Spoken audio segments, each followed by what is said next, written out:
Got it. And there is a related query, like you can say a follow-up question. Suppose किसी को RT-PCR में positive है और late से we are like like neutral, positive भी नहीं है एंड लेट से कि दो केस पकड़ के चलते हैं, किसी को पॉजिटिव आ गया, किसी को नेगेटिव आ गया, and he is self isolated and he is just testing his oximeter and everything. So कौन सा वो पर्टिकुलर स्टेज होगा जहाँ पे उनको डिसीजन लेना चाहिए कि सपोज मुझे आरटीपीसीआर में नेगेटिव है but I am not feeling well, so should I look out for hospitalization as an option for treating my COVID thing? One of the best question that you are asking, ये सबसे important question है और I think यही आज के time का सबसे important question है. Yeah. पर ये क्वेश्चन का इम्पोर्टेंस थोड़ा सा मैं और एक्सप्लेन करूंगा विवेक आपको. सोचो Please, कि sir. एक इंसान को थोड़ा सा ही सिम्टम आया और वो क्रिटिकल नहीं है, कोई चांस भी नहीं है उसके होने का, पर वो डर जाता है. मीडिया में न्यूज देख के, व्हाट्सएप फॉरवर्ड्स में सब डर रहे हैं ना अभी कोविड की वजह से बहुत.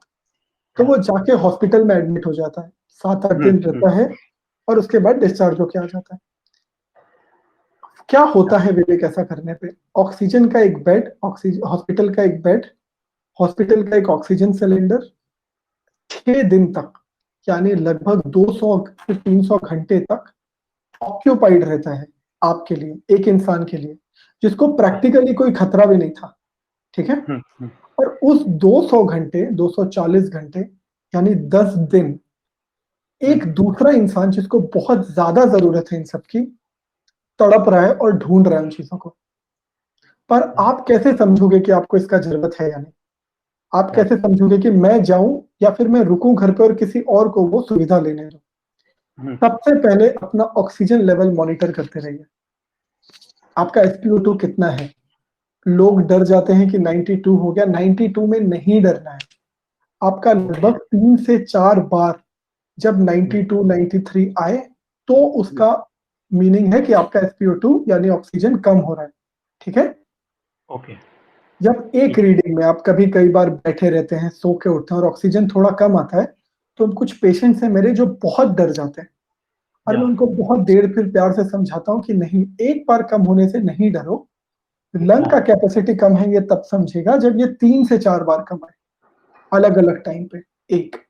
दूसरा, ऑक्सीजन के अलावा आपका ब्लड प्रेशर और आपका पल्स है. अभी ध्यान करो, हमने थोड़ी देर पहले बात की थी कि जैसे जैसे लंग में पानी भरता है और फीवर आता है, इंसान का हार्ट का कैपेसिटी कम होते जाता है. Yeah. पल्स बढ़ने लगता है. क्या होता है ऐसे में विवेक? आप जो पल्स 82 होना चाहिए ना, वो 120, 130 इतना बढ़ने लगता है. दिल अपनी क्षमता का लगभग 40-80% ज्यादा काम करने लगता है. तो आपको समझ आ जाता है कि बॉडी में एक वायरल रिएक्शन हो रहा है, क्योंकि वायरस पूरे सिस्टम को, हमने बताया ना, अभी हमने बात की थी कि पूरे सिस्टम को वायरस हाईजैक कर लेता है, फिर सब कुछ उसके कंट्रोल के हिसाब से होता है. तीसरा, जब आप देखो कि आपको 3 से 4 दिन तक हाई फीवर रह रहा है, हाई फीवर का मतलब है 100 के ऊपर, 100 डिग्री फ़ारेनहाइट, जो 100 डिग्री ऑफ टेम्परेचर स्केल है, उसमें अगर आप 100 के ऊपर है. ये क्यों बता रहा हूं मैं आपको टेम्परेचर रीडिंग? क्योंकि विवेक कुछ पेशेंट्स ना 98.6 में, 99 में भी बहुत ज्यादा घबरा जाते हैं. जब वो इतना घबरा जाते हैं ना, तो कई बार वो अपना आपको नुकसान में डाल देते हैं गलत दवाएं लेके. अगर मैं आपके मन में ये डर कहीं से आ जाए कि आपको कोविड है और आप उसके बाद न्यूज खोलो या जो भी खोलो, आप कुछ डरावना ही सुनते हो. ठीक है.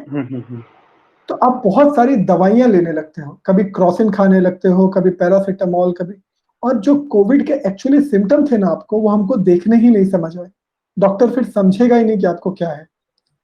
तो आपको जैसे ही इन तीनों में से कोई भी सिम्टम हो, यानी लो SpO2, फीवर या आपका पल्स बढ़ा है, आप अपने डॉक्टर के संपर्क में आ जाओ. वो इतना समझदार है आपका डॉक्टर, मैं भरोसा करता हूं कि सारे डॉक्टर इतने समझदार हैं कि वो आपसे पूछेगा फिर सवाल.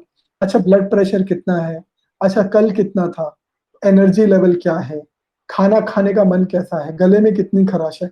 इन सारी सवालों के आधार पर रिपोर्ट बनती है कि आपको कितना खतरा है. और फिर इसका ज्यादा से ज्यादा वो आपको एडवाइस कर सकता है.